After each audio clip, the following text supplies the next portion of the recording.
नमस्कार दोस्तों, आप सभी का स्वागत करते हैं टीकेएस न्यूज यूपी में एक बार फिर से, जहां हर दिन लेकर आते हैं आप सभी के लिए उत्तर प्रदेश की 25 फटाफट बड़ी खबरें। साथ ही डेली अपडेट के लिए चैनल को सब्सक्राइब करके बेल आइकन को दबाना ना भूलें।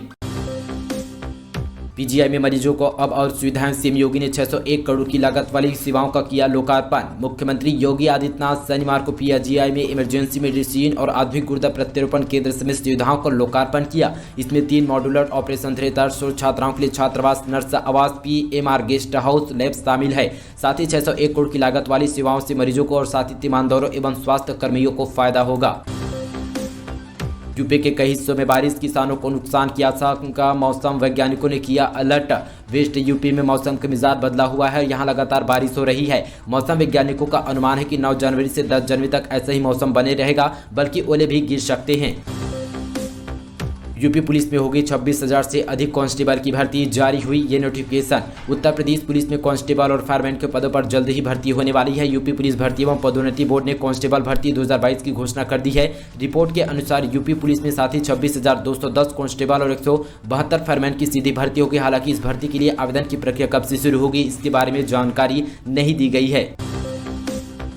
यूपी के निजी स्कूलों में फीस बढ़ोतरी पर शिक्षा विभाग का अहम फैसला। साथ ही उत्तर प्रदेश के सभी बोर्डों के निजी माध्यमिक स्कूलों में नए शैक्षणिक सत्र 2022-23 में फीस बढ़ोतरी नहीं की जाएगी। कोरोना महामारी के कारण माध्यमिक शिक्षा विभाग ने इस वर्ष भी फीस नहीं बढ़ाए जाने का फैसला किया है। निजी स्कूल वर्ष 2019-20 में तय की गई शुल्क संरचना के अनुसार भी फीस से ले सकेंगे। लगातार तीसरे साल भी फीस नहीं बढ़ाए जाने का कारण निर्णय लेने से कोरोना महामारी के बीच अभिभावकों को बड़ी राहत मिली थी।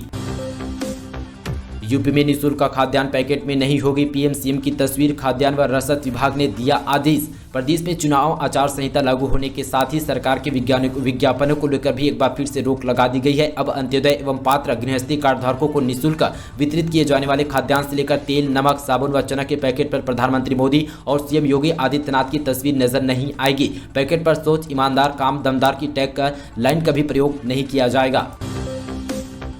किसानों को राहत। धान खरीद को लेकर योगी सरकार ने दिया यह आदेश। प्रदेश में अब धान खरीद बिना ऑनलाइन टोकन के होगी। किसानों को सीधे क्रय केंद्र पर जाकर अपना धान बेच सकेंगे। किसानों की शिकायत के बाद राज्य सरकार ने यह निर्णय लिया है। साथ ही 45.50 मीट्रिक टन धान की खरीदी अब तक उत्तर प्रदेश में की जा चुकी है। सरकार की नई व्यवस्था के तहत सभी किसानों को ऑनलाइन टोकन लेना अनिवार्य किया गया था, लेकिन डिजिटल साक्षरता के अभाव में किसान इससे परेशान हो गए थे। सबसे ज्यादा छोटे किसानों को इन समस्याओं का सामना करना पड़ रहा था। ऑनलाइन टोकन जारी करने का समय सुबह 10:30 बजे था और साथ ही बिचौलिए इसका सीधा फायदा उठा रहे थे, जिसके कारण किसान ने इस पर बड़ा बदलाव किया और साथ ही किसानों को राहत मिली।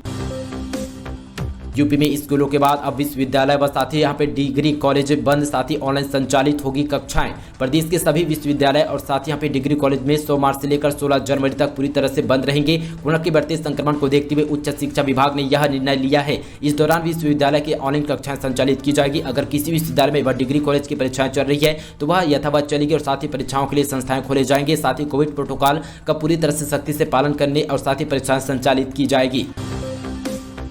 यूपी में 150 कंपनी पैरामिलिट्री फोर्स संभालेगी। विधानसभा चुनाव की कमान 10 जनवरी को करेंगे फ्लैग मार्च।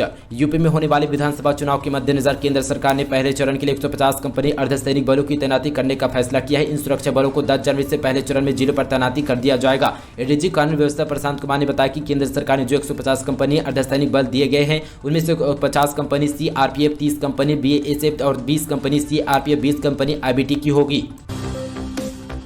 यूपी में कोरोना के भी रिकॉर्ड 6,411 नए मामले। तीसरी लहर में प्रदेश में पहली बार 6 लोगों की मौत। जिसका डर था अब वही हो रहा है। ओमिक्रॉन का यूपी में बीते 24 घंटों में सबसे ज्यादा ब्लास्ट हुआ। वाराणसी में एक दिन में ओमिक्रॉन संक्रमण के 36 नए केस मिले। उधर कोरोना के भी यहाँ पे विस्फोट की स्थिति बन चुकी है। बीते 24 घंटों में कोरोना के सबसे ज्यादा रिकॉर्ड उत्तर प्रदेश में 6,411 नए मामले सामने आ चुके हैं। सबसे ज्यादा गौतम बुद्ध नगर में 1,141, लखनऊ में 876, गाजियाबाद में 683, मेरठ में 636, वाराणसी में 347 केस और साथ ही 75 जिलों में से 71 जिलों में कोरोना के सबसे रिपोर्ट ज्यादा देखे गए। साथ ही उत्तर प्रदेश में एक्टिव केसेस की संख्या 18,000 से ज्यादा हो गई है। 5,000 करोड़ से विकसित होगी ब्रज की 84 कोस परिक्रमा। अयोध्या की तरफ होगी खूबसूरत। केंद्रीय सड़क परिवहन एवं राजमार्ग मंत्री नीतीश गडकरी ने भगवान श्री कृष्ण के जन्म स्थान पर मथुरा में ब्रज की 84 कोस परिक्रमा को अयोध्या की तर्ज पर खूबसूरत बनाने की घोषणा की है। गडकरी ने कहा कि ब्रज की 84 कोस की परिक्रमा के विकास पर 5,000 करोड़ के रुपए खर्च किए जाएंगे। उन्होंने कहा कि इससे ब्रज में रोजगार मिलेगा और साथ ही पर्यटकों की संख्या में इजाफा होगा। कोरोना को लेकर ईएसआईसी भी अलर्ट। बीमा अस्पतालों पर होंगे कोविड सेकेंडरी सेंटर। तेजी से बढ़ रहे कोरोना संक्रमण को लेकर ईएसआईसी भी अलर्ट हो चुके हैं। बीमा अस्पतालों में सेकेंडरी कोविड सेंटर बनाने को लेकर तैयारी करने को कहा गया। इसी कड़ी में प्रदेश में कानपुर, बरेली, वाराणसी और साहिबाबा बीमा अस्पताल में कोविड सेंटर बनाए जाएंगे। इसमें फिलहाल 160 बेड का प्रावधान किया जा रहा है। कानपुर में भी बीमा अस्पताल चयनित हो चुकी है। अब कर्मचारियों पेंशनों को मिलेगा कैशलेस इलाज। योगी सरकार ने लागू की यह योजना। राज्य के 28 लाख से अधिक राज्य कर्मचारी और पेंशनरों को कैशलेस इलाज की सुविधा उपलब्ध कराने का रास्ता साफ हो गया है। साथ ही राज्य सरकार ने यह सुविधा देने के लिए शुरू की गई पंडित दीनदयाल उपाध्याय राज्य कर्मचारी कैशलेस चिकित्सा योजना लागू किए जाने का शासन आदेश चिकित्सा एवं स्वास्थ्य विभाग के सचिव रविंद्र को जारी कर दिया है। यूट्यूब से नोट छापना सीख घर में लगाई रुपये छापने की फैक्ट्री, बाजार में खपाए 17 लाख। साथ ही गाजियाबाद जिले में पुलिस ने नकली नोट छापने वाले गिरोह के 7 लोगों को पकड़ा है। पुलिस ने यहां पे पूछताछ में आरोपी ने बताया कि उन्होंने नकली नोट छापने की कला यूट्यूब से सीखी है। साथ ही उसके बाद बाजार में अब तक तकरीबन 17 लाख की नकली नोट खपा चुके हैं। बाजार में इतनी बड़ी मात्रा में नकली नोट अब पुलिस के लिए एक बड़ी चुनौती बनी है। साथ ही जिले के केलाभाटा इलाके में पुलिस ने छापा मारकर नकली नोटों के सौदारों को पकड़ा है। इनके पास से पुलिस ने 6,69,000 रुपये नकली नोट बरामद किए गए। ये गिरोह पिछले 1 साल से जिले में सक्रिय था और साथ ही नकली नोटों को छापकर बाजार में खपा रहे थे।